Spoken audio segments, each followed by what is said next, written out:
அனைவருக்கும் வணக்கம். நான் நந்தினி. மருதநாயகம்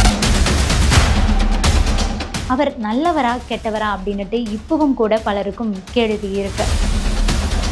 சுதந்திர போராட்டம்னு வந்துட்டா நம்ம தமிழக வரலாற்றில் இவருடைய பெயரை மறக்க முடியாது, மறைக்கவும் முடியாது. அவரை பற்றி தெரியணும் அப்படின்னா நம்ம 300 ஆண்டுகள் பின்னோக்கி போகணும். அங்கே தான் அவருடைய வரலாறு புதைந்து கிடக்குது. மருதநாயகம். இவருக்கு இன்னொரு பெயரும் இருக்கு. அதுதான் முகமது யூசுப் கான். இந்துவாக பிறந்து முஸ்லீமாக வாழ்ந்தவர். இளமை பருவத்தில் தன்னுடைய போர் திறமையால் ஆங்கிலேயர்களை வியக்க வைத்த மாவீரன்.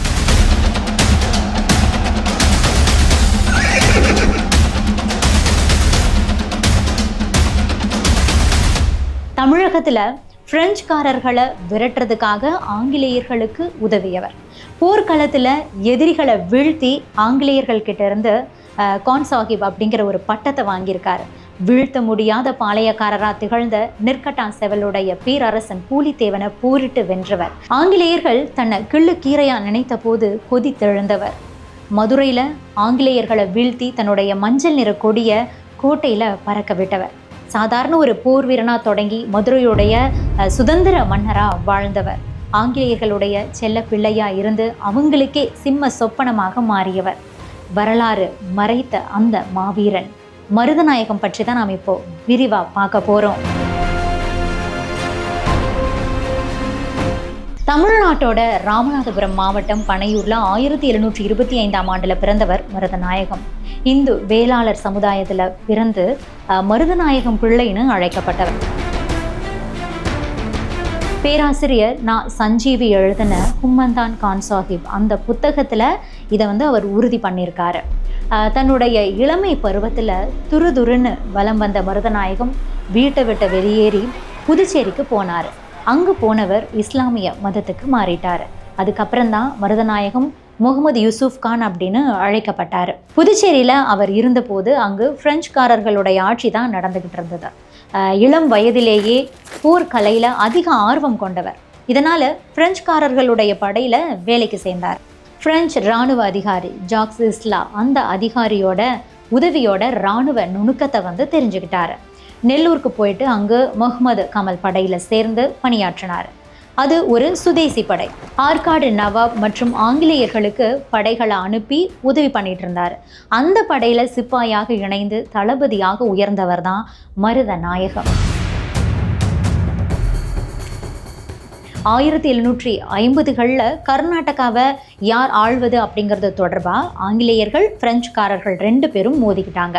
அதனோட ஒரு பகுதியாக தான் ஆற்காடு நவாப், அதாவது கர்நாடகாவை ஆளக்கூடிய அந்த தலைவர் பதவிக்கு போட்டி வந்தது. அந்த ஆற்காடு நவாப் பதவிக்கு பார்த்தீங்கன்னா சந்தா சாஹிப் அது போக முகமது அலிங்கிற இன்னொருத்தரும் உரிமை கோர்றாங்க. முகமது அலி ஆங்கிலேயர்களுடைய உதவியை நாடினார். சந்தா சாஹிப் பிரெஞ்சுக்காரர்களுடைய உதவியை நாடுறாரு. ஆங்கிலேய படையை வழிநடத்தின ராபர்ட் கிளைவ் சந்தா சாஹிப்பை வீழ்த்தியிருக்காரு. ஆற்காடு நவாபா முகமது அலி பதவியேற்றார். ராபர்ட் கிளைவ் வெற்றி பெற உதவுனது சுதேசி படை. இந்த படையை வழி நடத்தியவர் தான் மாவீரன் மருதநாயகம்.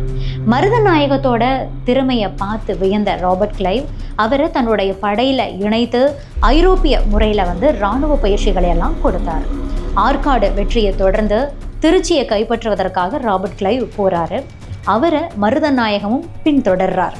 ராபர்ட் கிளைவுடைய நிழல் போல மருதநாயகம் மாறுகிறார். திருச்சி போரில் ராபர்ட் கிளைவுக்கு உதவிக்கு வந்த ஆங்கிலேய படை தளபதியுடைய பெயர் லாரன்ஸ்.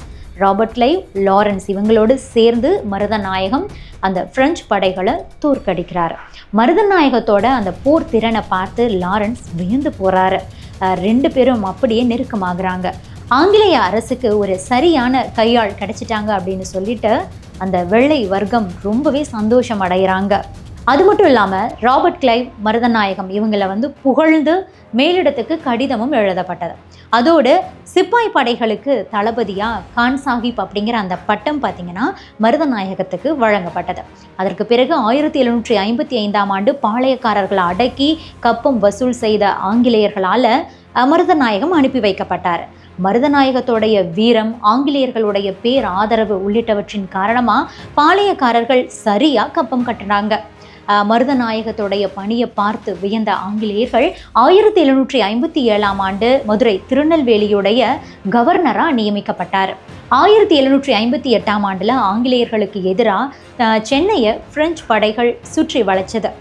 அப்போது மருதநாயகம் கொரில்லா தாக்குதல் முறையை பயன்படுத்தி தோற்கடிச்சார். அதே மாதிரி இன்றைய தூத்துக்குடி மாவட்டம் கட்டாலங்குளத்தில் ஆட்சி புரிந்த மன்னர் அழகுமுத்துக்கோனுக்கு எதிராக போர் புரிந்து மருதநாயகம் வெற்றி பெற்றார்.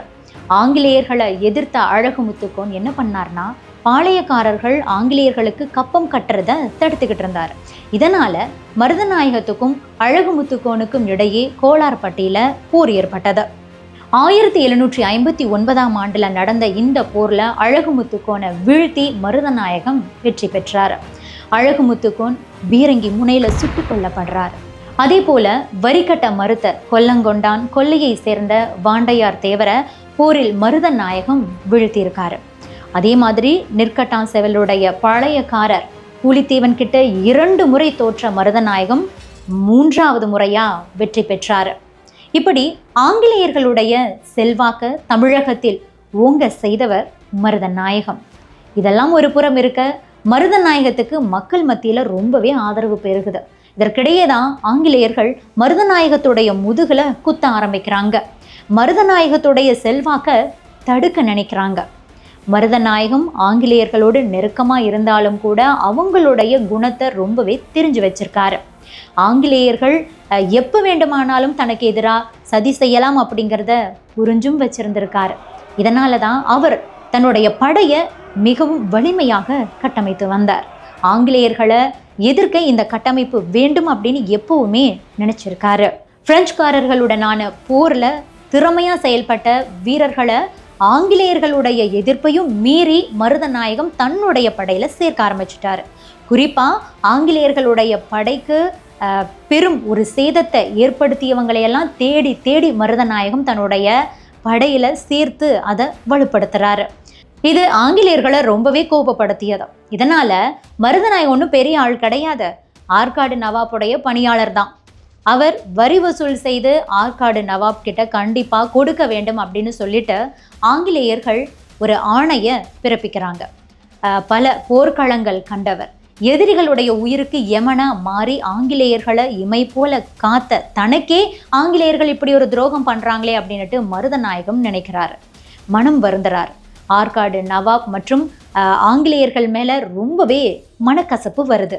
இதை அவ்வப்போது வெளிக்காட்டவும் செய்கிறார். இதனால ஆங்கிலேயர்களுக்கு எதிராக ஒரு உணர்வை தூண்டுவதா குற்றம் சாட்டி அவரை கைது செய்யறதுக்கு ஆங்கிலேய அரசு உத்தரவிடுது. இதனால ஆங்கிலேயர்கள் மேல நம்பிக்கை இழந்த மருதநாயகம் இனியும் பொறுத்துக்க முடியாது, பொறுத்தது போதும் அப்படின்னு சொல்லிட்டு வளர்த்து விட்டவங்க அப்படின்னெல்லாம் கருணை காட்டாம ஆங்கிலேயர்களுக்கு எதிரான முடிவை எடுத்தாரு மருதநாயகம்.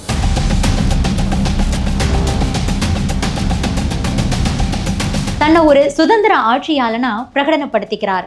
27,000 வீரர்களை வைத்து படைய பலப்படுத்துறார். இது அந்த காலத்துல திரட்டப்பட்ட ஒரு மிக பிரம்மாண்டமான படை.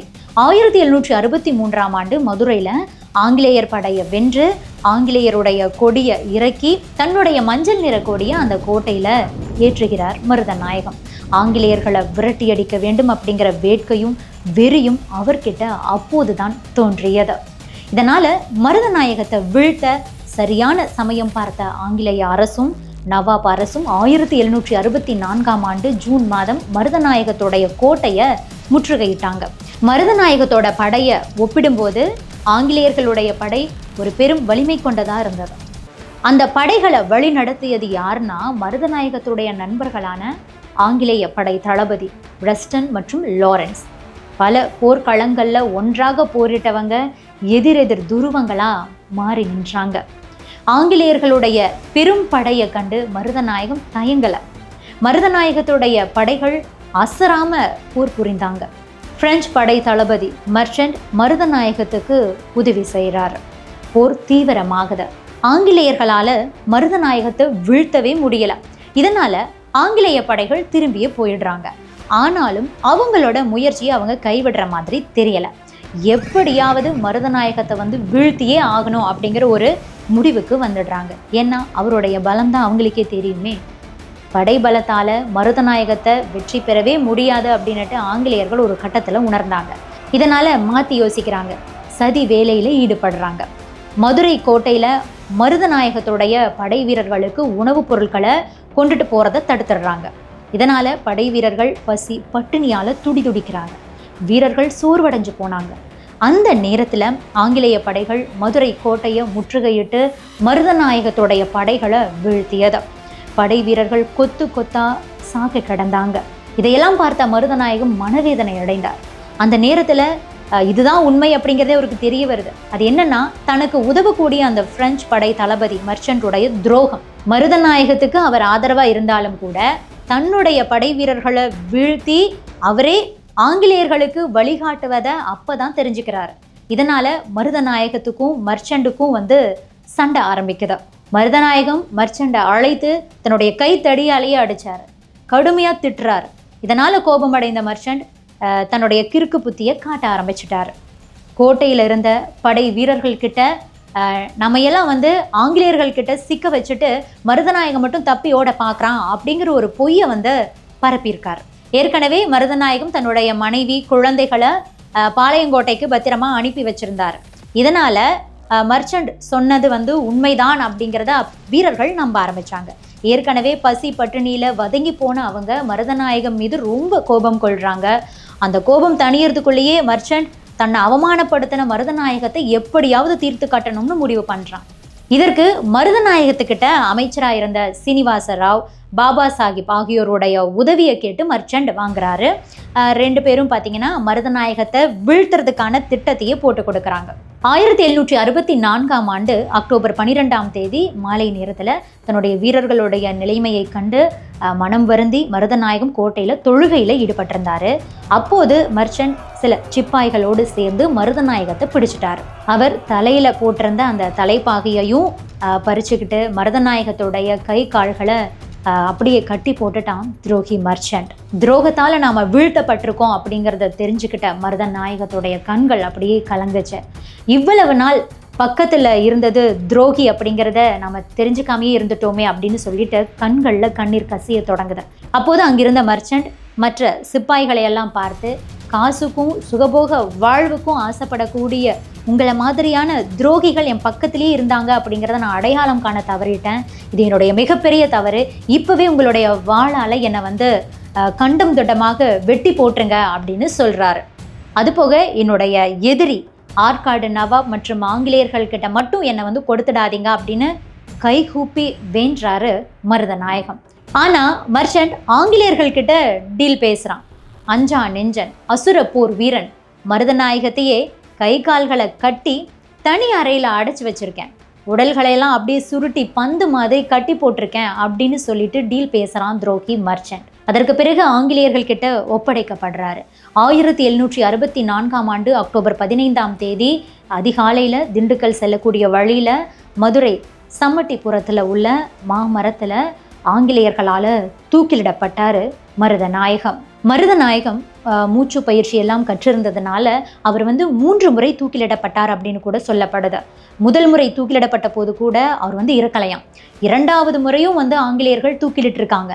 அப்போதும் கூட அவர் மரணிக்கலை. இதனால் 3வது முறையாக அவரை தூக்கிலிட்டு கொன்றதாகவும் கூட ஒரு கதை இருக்கு. அது மட்டும் இல்லாமல் மருதநாயகம் எங்காவது மீண்டு உயிரோடு வந்துடுவாரோ, நம்மளை எதிர்ப்பாரோ அப்படின்னு நினைத்த ஆங்கிலேயர்கள் அவருடைய உடலை துண்டு துண்டாக வெட்டியிருக்காங்க. மருதநாயகத்துடைய தலை பார்த்திங்கன்னா திருச்சியிலையும், அவருடைய கைகளை நெல்லை பாளையங்கோட்டையிலையும், கால்கள் தேனி மாவட்டம் பெரிய குளத்திலும், உடலை மதுரை சம்மட்டிபுரத்திலையும் அடக்கம் செய்தது ஆங்கிலேய அரசு.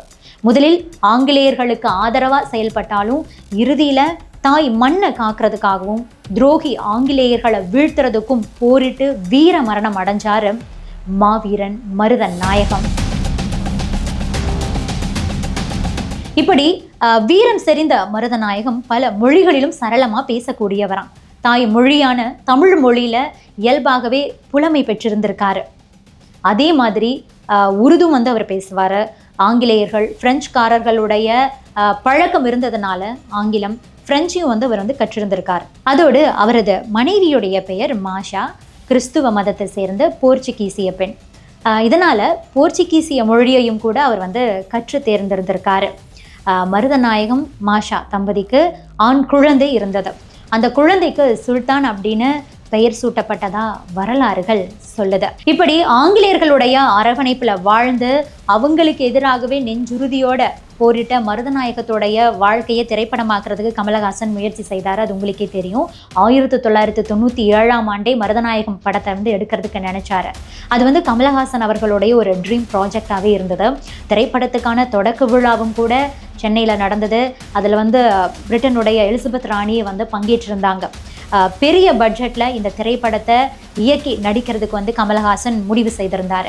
ஆனால் அது இன்று வரைக்குமே கைகூடலை. 30% பணிகள் வந்து முடிவடைந்த நிலையில் அது கைவிடப்பட்டது. பலமுறை முயற்சி செய்தும் கூட அது பலனளிக்கலை. தற்போது AI தொழில்நுட்பம் வந்திருக்கிறதுனால அந்த திரைப்படம் உருவாகலாம் அப்படிங்கிற தகவலும் கூட வந்துக்கிட்டு தான் இருக்குது. அது சாத்தியமாகக்கூடிய பட்சத்தில் மருதநாயகத்துடைய புகழ் மறுபடியும் பரவும் அப்படிங்கிறதுல எந்த சந்தேகமும் கிடையாது.